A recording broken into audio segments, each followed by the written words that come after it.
Hello everybody, welcome to our Instagram Live today where we're going to talk about the pleasures of cognac. We'll be talking with Severine Chomat of Reviseur and talk about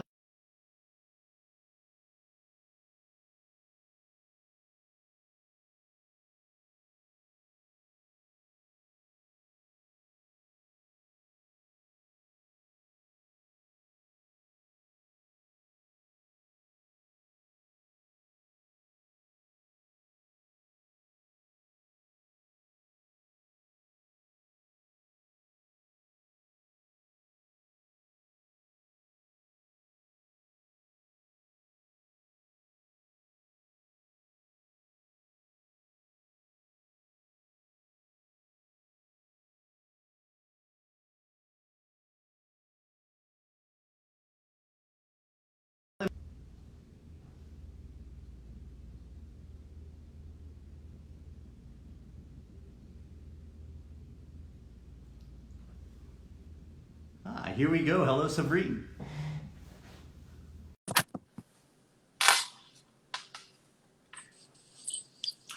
Hello? Okay, it's working. Voila. Finally. Finally, I am so sorry about that. It is so great to see you. It's a late evening for you in France, in La Rochelle, if I remember correctly. So we're very, very happy to be able to be here with you now and to talk about all things cognac and your wonderful eau de vie and cognac. So let's see. First off, how are you doing right now? How are things going? Everything is going very well for cognac. The whole business of cognac is booming thanks to United States and its consumer. It's crazy because of COVID and because the consumption just boomed during COVID. So we are very, very happy with our development in the United States. That's great. You know, when I was walking over here, I passed one of my friends in the hallway at the office, and he saw my bundle of cognac and said, "I'm following you real quick." So yeah, you definitely have a lot of fans here in the United States. I'm a huge fan myself. I've been loving cognac for quite some time now. So let's talk a little bit about your wonderful eau de vie and brandies and cognacs and about the property. So how long has the estate been producing cognac? What is very funny is that we have been producing cognacs since the foundation of Empire Company, 1940. It's a great connection for us to have the same birth. So the vineyards is as old as over 90 years. Wow. And we have been producing cognac Petit Champagne, which is a special part of the different crus, because you have, as you know, 6 crus. It's above you. And Petit Champagne only accounts for almost 20% of the total area. So it's very, it's very special. Small area. And it's kind of one of those things that a lot of people talking to other folks where they always think that Petit Champagne must still be a pretty large area. And it really has very little production whatsoever. There are not as many vines planted as other places, the other crus. So really, really interesting. How large is the estate? So our estate is 90 hectares, which means 222 acres, because you have a numeric thing that is different from us, like for the speed. Everything is different from Europe. Yeah. So, but 90 hectares in Petit Champagne is very important, because most of the area, the vineyards, are around 18 hectares, 1/8. So it's 3,000 of winemaker with small area. So 90 hectares is a very nice area for Petit Champagne. Yeah. And in your holdings, do you see a lot of variation within your vineyards of producing different types of fruit, even though you're all within the Petit Chablis cru, or a Petit Champagne cru, excuse me? Do you see a lot of differentiation between the grapes as they grow in this area? or is it all pretty similar? Oh, yeah. No, definitely. That's why in 99, it identifies the different cru according to the soil, because the terroir makes the wine different. And that's why there is a definition of the area.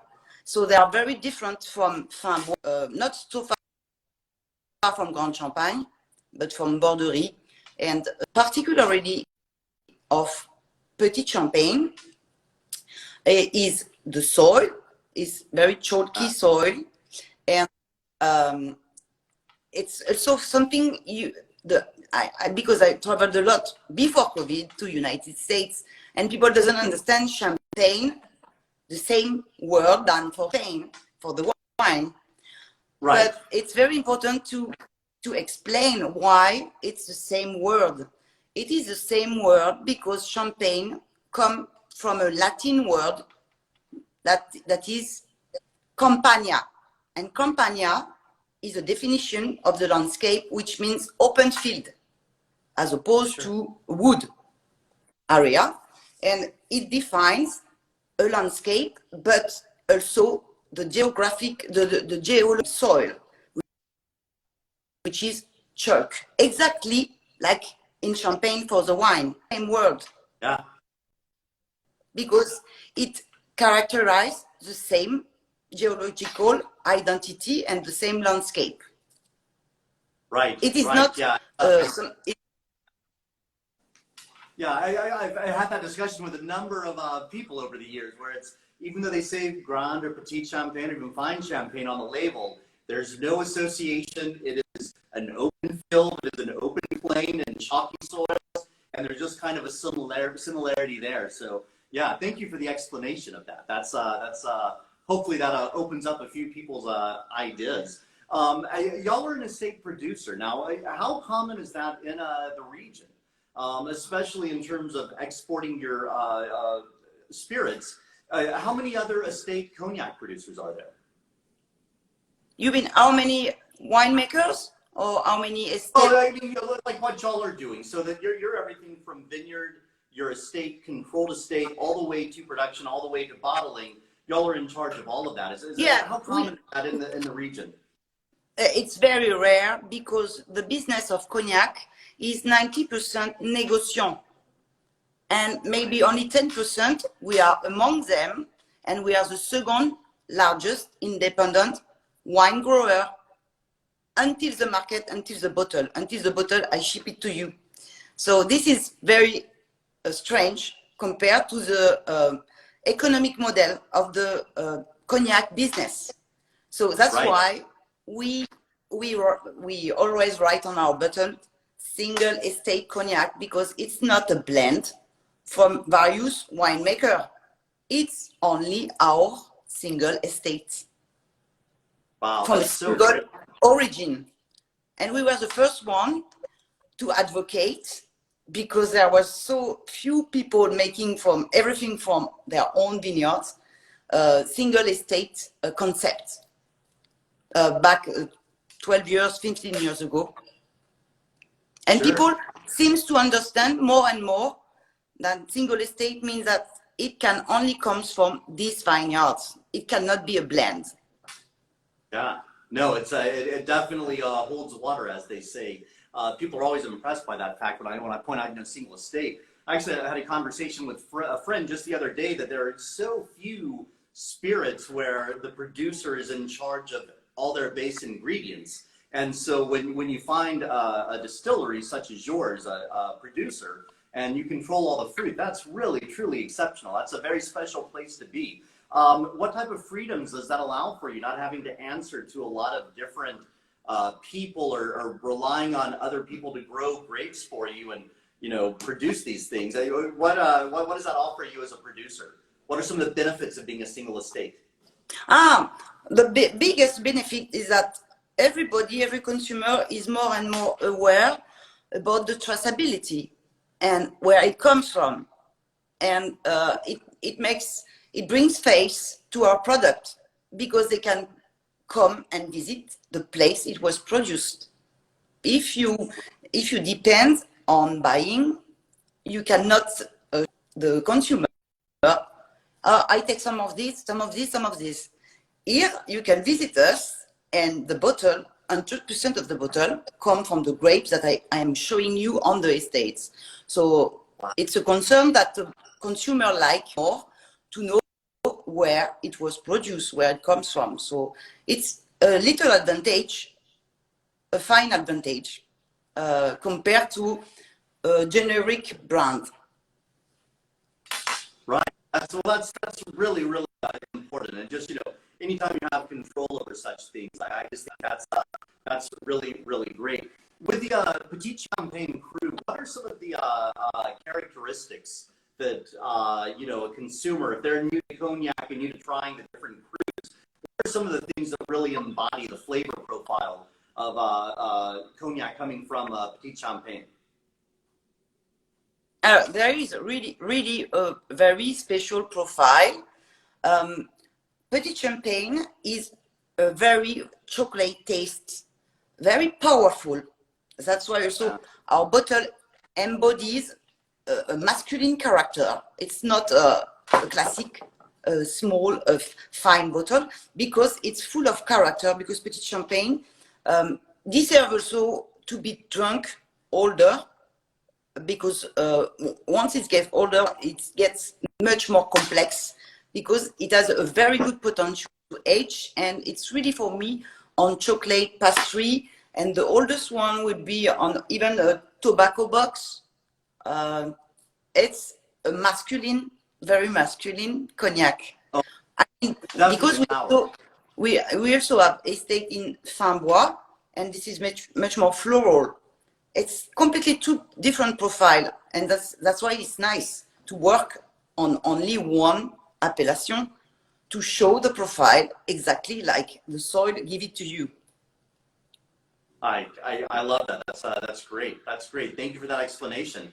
So what grapes are y'all currently growing on the estate? On the estate, we follow the rule of the appellation, and they are very 80% of the total appellation is Uni-Blanc grape variety. It's the best potential for distillation and aging. In the appellation rules, you can also use the Folle Blanche, but it is not used at all because it is a very bad yield. So we make also business. We must have some yield. But it's all the cognac you have on the market are made from Uni-Blanc. This is the most. That's pretty much the focus of the region these days. Good to know. Good to know. And I had no idea that Folle Blanche had such small yields. And I guess it has a small. It has a small yield. I explain why. It is because of the shape of the grape. The grapes are very close one to each other.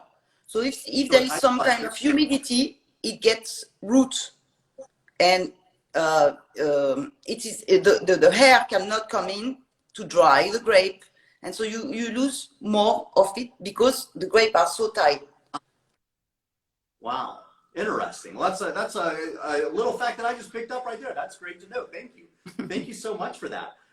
So when y'all mature your spirits, now you follow appellation law, and so VS, their minimum requirements, VSOP, XO, but y'all go a little bit further than what is necessarily mandated by the government. What is your aging process and your kind of your barrel program? You change your cognac from barrel to barrel as it matures. Yeah. Talk about a little bit about that, please. Really, really interesting fact. Yes. About your production. Because we are in Petit Champagne, and as I said, Petit Champagne deserves for its potential to be older, age older. And so we respect the profile of Petit Champagne. That's why our VS is never only 3 years old. It's 4, 5 years old, 6 inside the blend. The VSOP, which should be by law only 4 years, is never 4 years. It's a blend of much older age. Because if we want to look at Petit Champagne, we need older aging. It's crucial. So our XO, for example, you have, of course, a 10 years old inside, but you have 15, 20 years age inside also. Oh, yeah. Because otherwise, you won't get the potential of Petit Champagne. Right, yeah, that's a great point. And you'll change barrels as you age, if I'm not mistaken. Don't y'all put the cognacs in different barrels once it's reached a level of maturity? You're like, let's put it in this size barrel or in a smaller barrel, larger barrel. Different barrels are used? That's very important because people think that the cognac people are lazy people. They just put in the barrel and 10 years ago, after they open it. It never works like that. The more you move your barrel, I mean, we pump one line of barrel because we want to have oxidation. This is the opposite of a wine. The more oxidation you have, the more aromas you will develop. So every cellar, every barrel is moved at least 1 or 2 times a year during all its life. Wow. Because oxidation will improve the aromas. So it's in terms of labor, of people, it's a lot of people in the cellar to pump every barrel and to refill every barrel. And all our barrels are always 350-liter barrel, which is because we want a good proportion between the cognac and the wood. If it's too big, there is no contact. And what we are looking for is that the cognac breathes, because there are grains into the wood, and it's the breathing with outside, with the oxygen which is outside, that oxidize the cognac and that develop the aromas. So the smaller is your barrel, the best physical, what I described, happens. Right, right. And is there a particular name for those 315-liter barrels? Is there a name for the barrels y'all use, or is it just No, we just got the 350 barrels. I should maybe make a name. Sounds good. It's not yet in the appellation. Right. You'll hear people talk about their foudres or demi-muid and other barrels, and so I don't know if there was some special name for that, but really, really neat. So your current releases, let's talk a little bit about what we have in our inventory here. The connection is bad. I didn't hear. Oh, so let's talk about some of the current cognacs you're producing. So the VS, could you talk a little bit about this? Yeah, our VS is above 3 years old. It's more like 4 or 5 years old, and the VS is perfect for cocktail. I will not advise you to take our VS for cocktail, but for VS, our VS is perfect for cocktail, for making cocktails, because it's still strong and fruity, but it's not the rancio type. It's young. So, and also what is very important, maybe you don't know, but United States is the world largest market for cognac business. It accounts for 60% of the worldwide business of cognac. And United States is completely fond of VS. In 2020, because I have all the figures from the customs, 60% of the quality exported to United States was VS.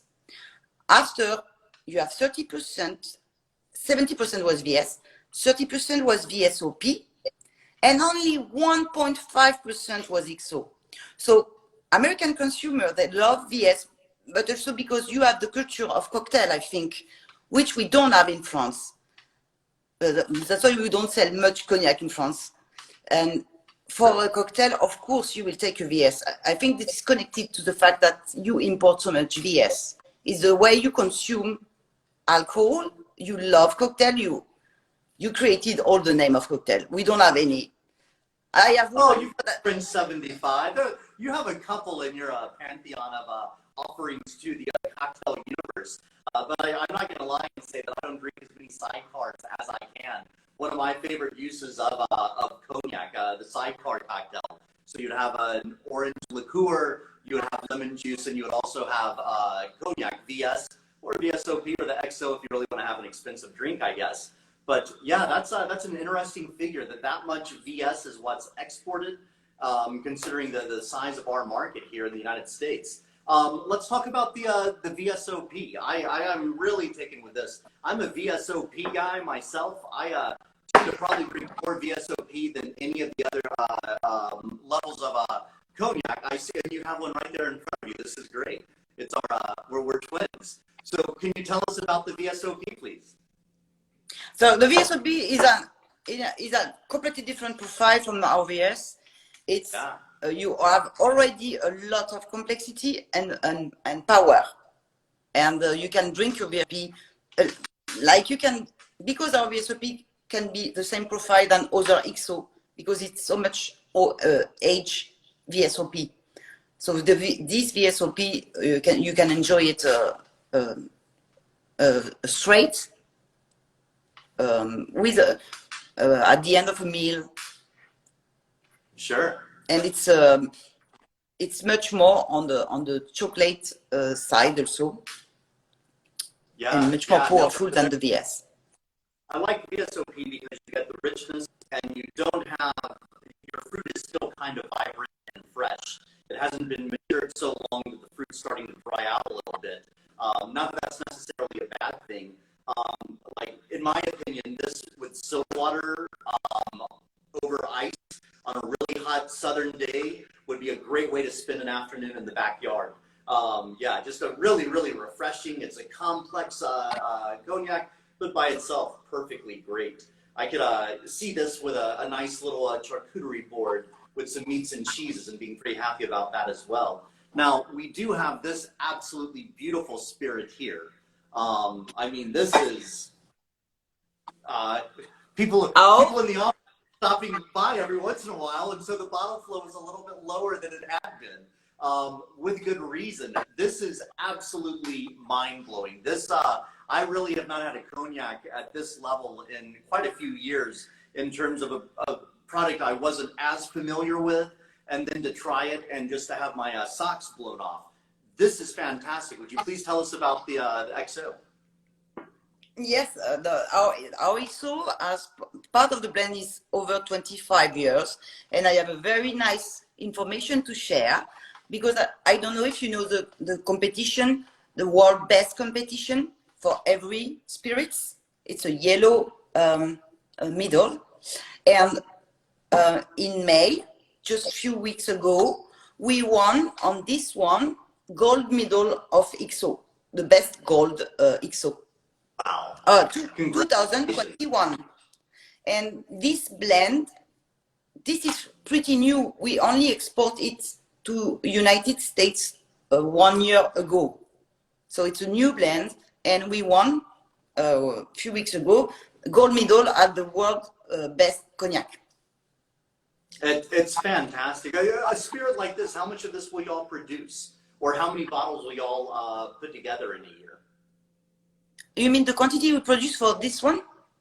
Yeah, quantity, yeah. Production, like an annual release.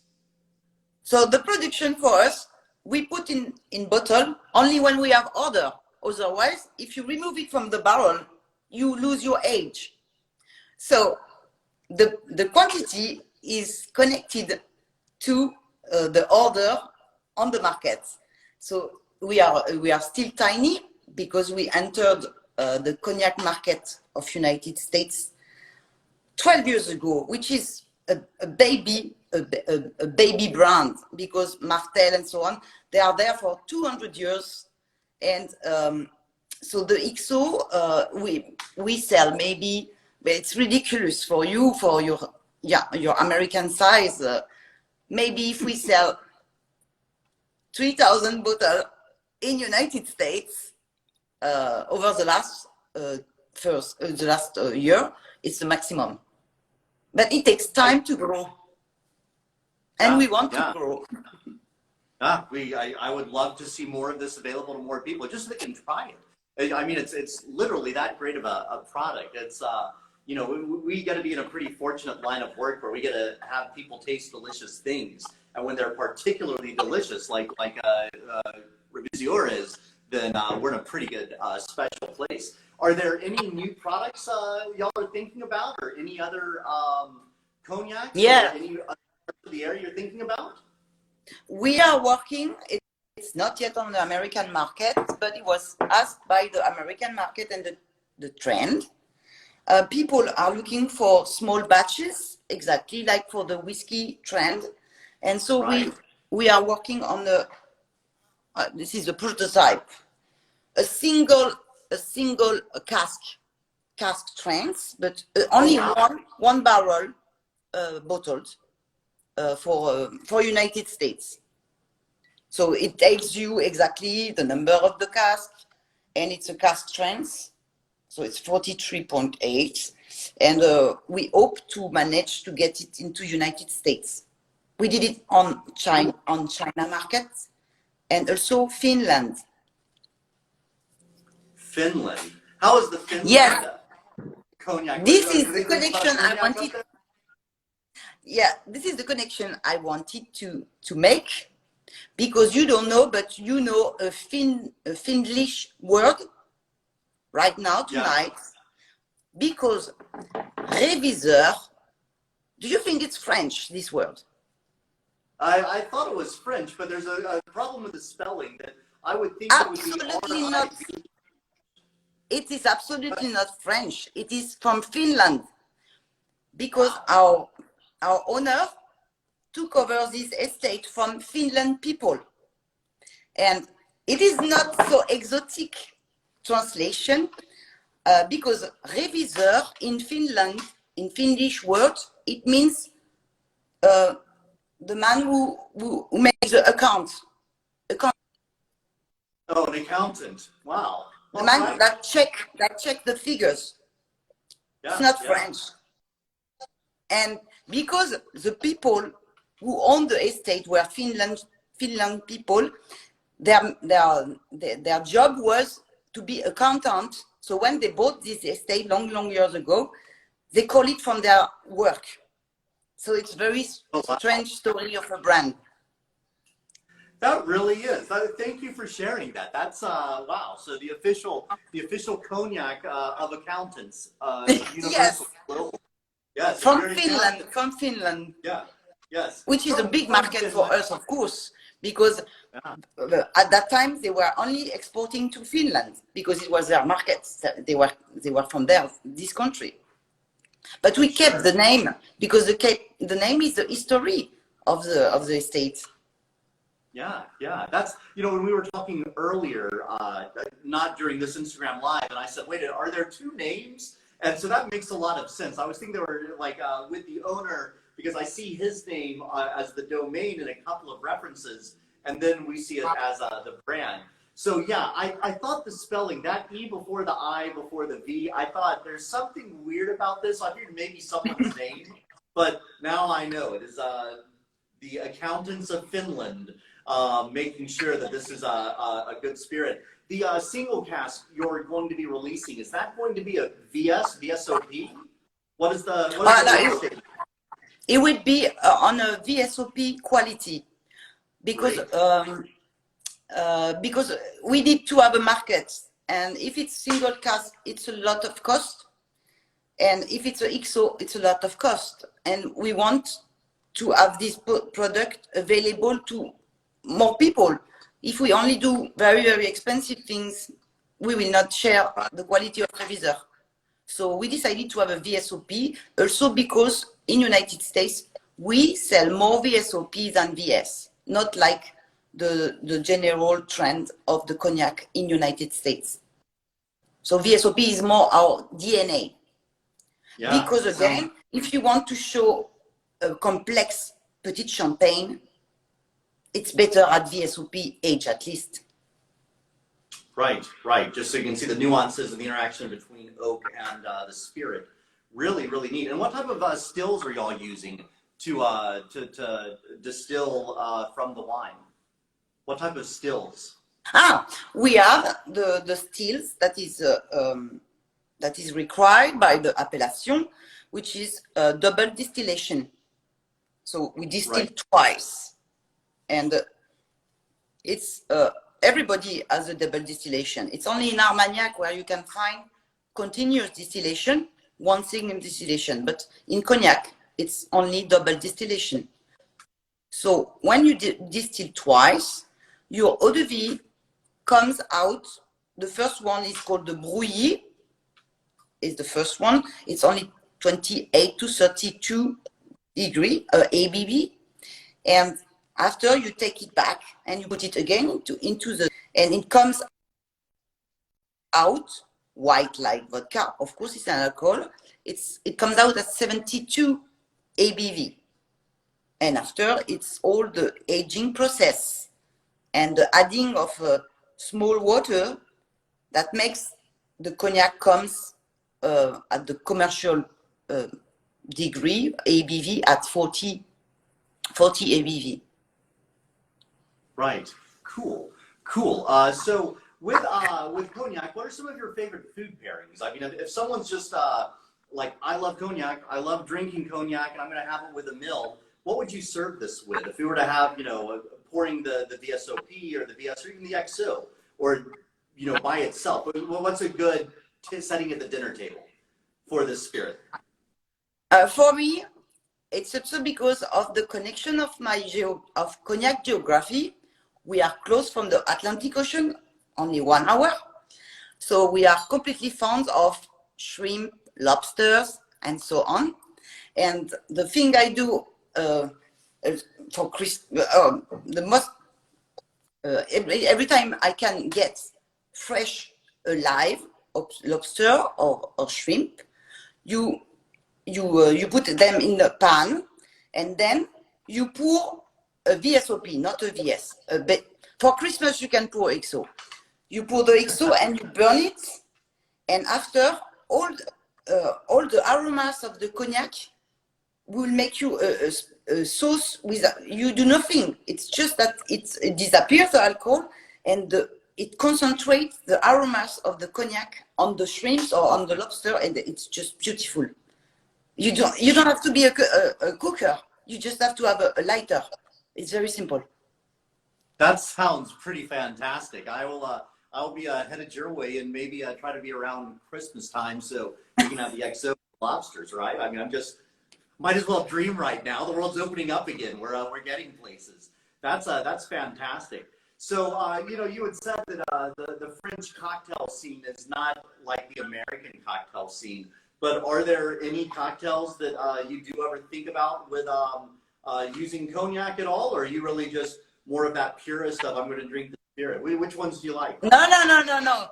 We are very poor in the cocktail culture. Right. But at least they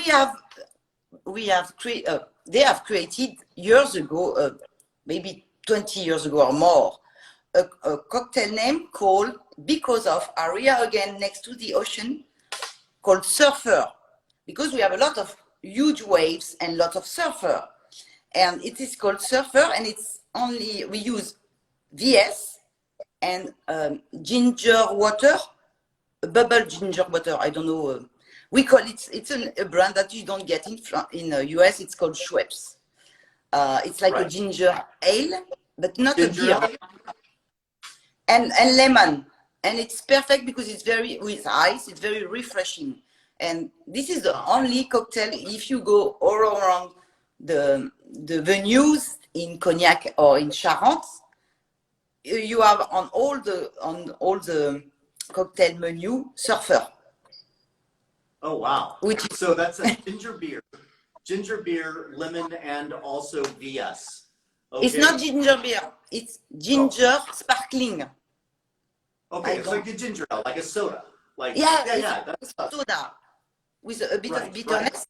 And we add 60 milliliters of cognac, VS, always VS, and some lemon, and that's our Surfer. I might be enjoying a surfer far away from the beach later on this evening. That sounds absolutely delicious. For people watching this, for someone who is new to cognac, who has, you know, tried vodka, tried gin, tried other brandies, but has always been maybe a little bit intimidated by maybe the French language or what does VSOP mean, what advice would you have for someone enjoying cognac for the first time? You mean the way he has to consume it, or the way he has to understand it? In terms of like just things that maybe fun facts or good information for someone who just doesn't really understand cognac. Like for me, tips. The most important things compared to all the spirit business is that there is no production as costly as cognac. We have to take care of vineyards all the year long. We have to produce a wine, exactly the same cost that producing a wine to drink. Then we have to have the facilities to distill. The alambic are very, very expensive. And then we have to buy the new barrel to take the new eau de vie. So all this process of production is completely crazy in terms of cost. And it is very noble because we take care of a vineyard and we produce a wine first. So we know how to produce wine. Yes, a wine that is special, made for distillation, but still. Right. And when I used to love to be in US, of course, because I used to travel a lot. Thanks to COVID, I cannot. But I always tell the people, maybe you think cognac is a bit expensive, but I always tell them, just think that when you see one bottle of cognac, it means behind 9 bottles of wine, because to produce 1 liter of cognac, you must use 9 liters of wine. So if you consider the bottle being the cost of just 9 bottles of wine, you understand that we are still very how do you say, it's still available in terms of cost. It does not reflect the huge cost of producing cognac. And because you know, when you take if you take vodka, the wheat cost is nothing to compare to take care of a vineyard. So it's really the last spirit, I think, which is the most complex and costly to produce. I never thought about it that way. That's a really, really valid point. And being an estate producer, I mean, you're taking care of your own lands and your own bills and everything. That's yeah, that is a really, really that's a good point. So yeah, anytime anyone ever complains that cognac's too expensive, tell them, wait a minute. You have to understand what is the cost behind. Yes. Yeah. My goodness. Well, any fond wishes you care to give to the rest of the world or our viewers, or any words of advice to the world? Any good toast that you would like to give? Any last what? Word I'm thinking of. Any what? I didn't understand. Like a good toast. Like what's something in terms of just a good message for the world as everybody starts drinking again? Kind of a question. Lou. Enjoy quality. It's yes, I have something that's depart us from other production, especially of wine. Cognac is the only wine where there is absolutely no sulfites. Sulfites? Right, sulfur. You understand in English? Sulfites. Yeah. It is forbidden. Yeah, it is forbidden to add sulfites in our wines, because really otherwise, if you add sulfites at the distillation, it will be dangerous, simply dangerous.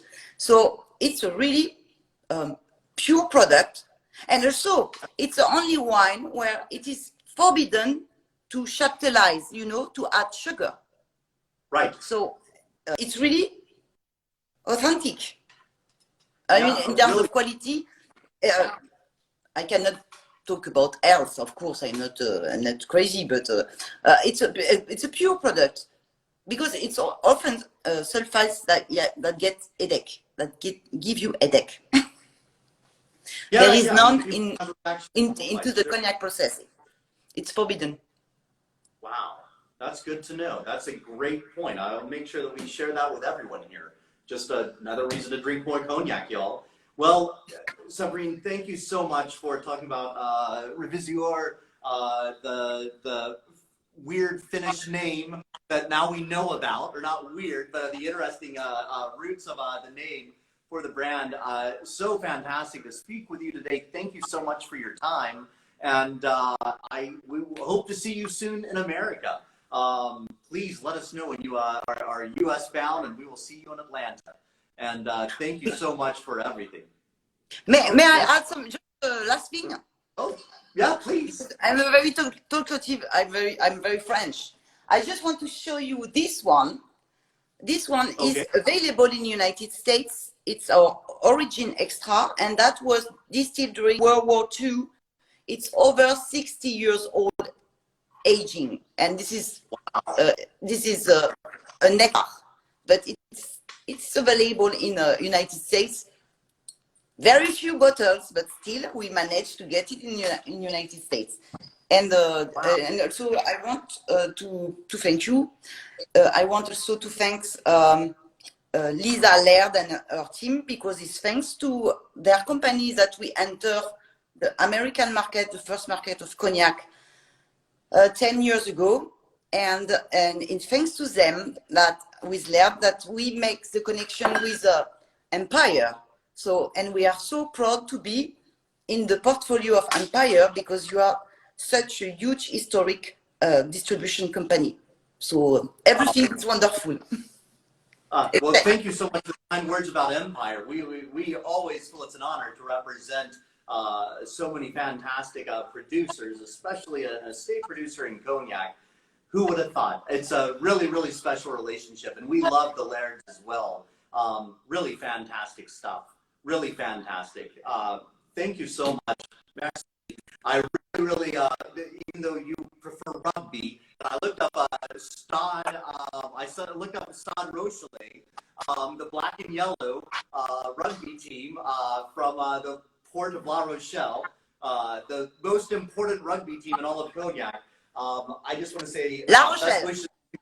Yeah, La Rochelle. Best wishes to France in the Euro. Yeah, but go La Rochelle. If your favorite colors are black and yellow, we have a rugby team for you. All right. Well, thank you so much, and we hope to see you in person and share a drink together. Merci. You're welcome to come to visit our estate, like every consumer of United States. Oh, I've not been to Cognac yet. I need to get there. And I have a very fine list of who I need to see, and y'all are pretty high on that list, if not number one. Sounds great. Awesome. Well, thank you so much, and we will talk soon. Cheers. Merci, Eric. Here, let me I'll have a toast with you real quick. Wait, let's at least share a toast together. Is that all right? You have a glass. I think that it's to allow them to drink by themselves. Chin. Cheers. Chin. Chin chin. Thank Au you. revoir. That's so delicious. Au revoir.